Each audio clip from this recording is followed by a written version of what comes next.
Eta Carinae é uma das estrelas mais brilhantes de nossa galáxia. Localizada a 8.000 anos-luz da Terra, é a segunda estrela mais estudada pela ciência. Ela tá para morrer. Então, as pessoas querem pegar o ato, estudar ela logo antes do ato. Tá vendo o céu? A olho nu você não vê diretamente, mas para achar é mais ou menos fácil. Você olha o Cruzeiro do Sul, imagina que ele tá de pezinho, né? Aí pega o braço menor, atravessado, e segue, estica a mão assim, dá uns 2 palmos para a direita, você vai enxergar uma leve manchinha luminosa que é a nebulosa que essa estrela ilumina. A Eta Carinae foi descoberta como uma estrela interessante. Ela é uma estrela secundária, nem aparece no Almagesto, por exemplo, né, que é o primeiro grande catálogo. Aí em 1827, um naturalista inglês estava aqui em São Paulo e com viagens aí para o Goiás, Mato Grosso. Então durante o dia ele observava pássaros, registrava e à noite ele conferia o brilho das estrelas. Ele chegava lá, conferiu e falou: epa, a Eta Argus, porque antes ela chamava Argus, a constelação da Argonavis, falou: a Eta Argus está com brilho exagerado. Ele escreveu para a Inglaterra, mandaram a carta dele para o único observatório austral que tinha na época, que era na África do Sul. E aí ela começou a ter erupções, até que em 1843 ela se tornou a segunda estrela mais brilhante do céu. Daí ela se cobriu de poeira, ficou invisível, olho nu, durante mais de 50 anos. E agora ela está saindo do casulo de poeira e voltando a se tornar brilhante de novo, porque as outras estrelas observadas até agora, que não foram muito bem observadas, é uma erupção e uma explosão final. Quando dá essa explosão, ela lança um feixe fino de raio gama que, por exemplo, aqui a Terra de vez em quando, toda semana, é atingido por um desses que vem de 12 bilhões de anos-luz de distância. Tanto que esses feixes de raios gama, então a 12 bilhões de anos-luz de nós, ela chega a interromper as telecomunicações. Quer dizer, a Eta Carinae, que está aqui na nossa cara, se o tiro vier na direção da Terra, tchau camada de ozona. No dia seguinte estamos mortos. Quem não entrar num buraco na caverna está morto. Só que as observações recentes mostram que esse tiro vai sair a 45 graus, né? Então ela não está apontado para a gente. Não é disso que a gente vai morrer. Meu envolvimento com essa figura celeste começou há muito tempo atrás. Eu era bem mais jovem que hoje, mais de 20 anos. Era uma estrela brilhante, então o nosso telescópio era pequeno, então era uma coisa boa para fazer, porque era um alvo que o nosso telescópio podia observar. Falei: olha, bom, eu estou com um telescópio aqui que eu tenho bastante tempo de acesso, né? E eu tenho uma carreira longa pela frente, astrônomo vive bastante, né? Então eu peguei um sinal que era um sinal indireto do ultravioleta e me preparei para ficar 20, 30 anos, né? Mas em pouco mais de 2 anos, ela apagou. Ela apagou 60 sóis numa noite. Mas eu fui na literatura, naqueles porões de observatórios e coletei todas as observações anteriores e vi que isso acontecia a cada 5 anos e meio e as pessoas não tinham se dado conta, e que era uma coisa periódica. 5 anos e meio, isso tinha acontecido desde os anos 1945, desde a Segunda Guerra Mundial, estavam lá os dados, né, e que era uma coisa periódica. Se é periódica, não tem jeito, tem que ter 2 estrelas, né?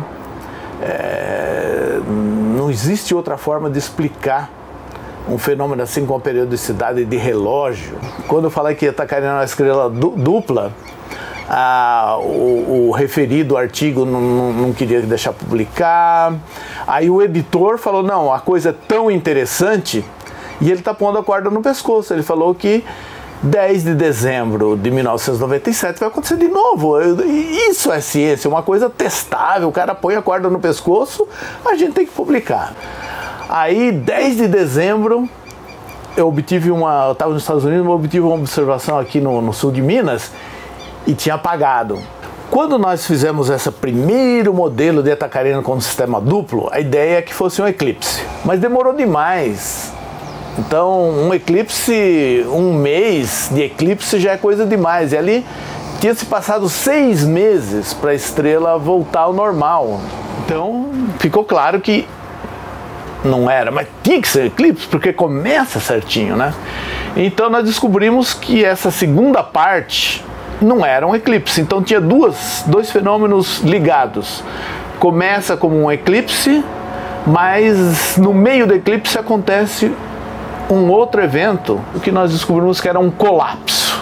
Uma estrela, além da luz, ela emite partículas, prótons, elétrons, que é um gás muito rarefeito, que causa aí as auroras boreais quando entra no campo magnético, é a visualização do vento solar, né? Se tivesse outra estrela igual o Sol, põe aí onde está Marte, onde está a Terra, o vento das duas ia chocar, né? Então isso é um fenômeno nos últimos anos bem explorado em astrofísica, que é a colisão dos ventos. Só que essas estrelas têm um vento solar brutal, né? Eta Carina, ela joga para fora uma quantidade de gases que soma a massa da Terra a cada ano. Então é um gás muito denso, né? E ele se choca com o outro e o vento de Eta Carina A, aquela que a gente vê, ele fica fazendo uma concha em volta da Eta Carina B, que é a menor. Porque quando a estrela maior chega mais perto da estrela menor e dessa região de vento, a luz dela faz uma força tão grande que ela empurra, né, o vento da menor em cima dela mesma. Então tudo isso colapsa em cima da pequena pela pressão da luz. Isso era uma coisa que astrofisicamente nunca tinha sido verificada, porque não existem outras estrelas tão luminosas que chegam tão perto da companheira a ponto da própria luz dela, a pressão de radiação, como é dito, né, pressionar o vento e fazer o vento cair em cima. Nós descobrimos que quando colapsa, ela dá uma fulguração em ultravioleta. Então, que foi isso que nós detectamos. Quer dizer, na hora que apaga raio-x, a luz desse vento sai em ultravioleta. Então a gente consegue fazer os cálculos. Nós medimos aqui no telescópio SOAR, com bastante detalhe, né, pela primeira vez, essa luz que sai de lá de dentro em ultravioleta e não em raio-x, né? Quando a Eta Carina tiver a explosão final, o universo inteiro vai saber. Quer dizer, a hora que a luz chegar lá, né? Porque Eta Carina, quando ela explodir, ela vai brilhar 1000 vezes mais do que a galáxia nossa inteira, né? 1 trilhão de sóis. Vai ser 1 trilhão de sóis. Não vai ter noite aqui no hemisfério sul, né? Você vai achar uma agulha no chão de noite iluminado pela luz de Eta Carina. Então ela está chegando a esse limite da pré-erupção. Então muita gente fala, opa, vai acontecer de novo. Né? É lógico que tudo isso é uma expectativa que pode se verificar ou não, né? Mas a expectativa é que alguma coisa vai acontecer logo. Você saber quem era esse ator, né, que fez esse espetáculo, você tem que saber isso agora. A hora que morrer, você não sabe mais, né? Então, por isso que todo mundo quer determinar quanta massa realmente ela tem. O próximo apagão de Eta Carina vai ser no dia 28 de julho de 2014. 2014 vai ser a Copa? Nossa, vai ser logo no final da Copa. Vou ter que perder alguns jogos aí, né, olhando para as bolas celestes.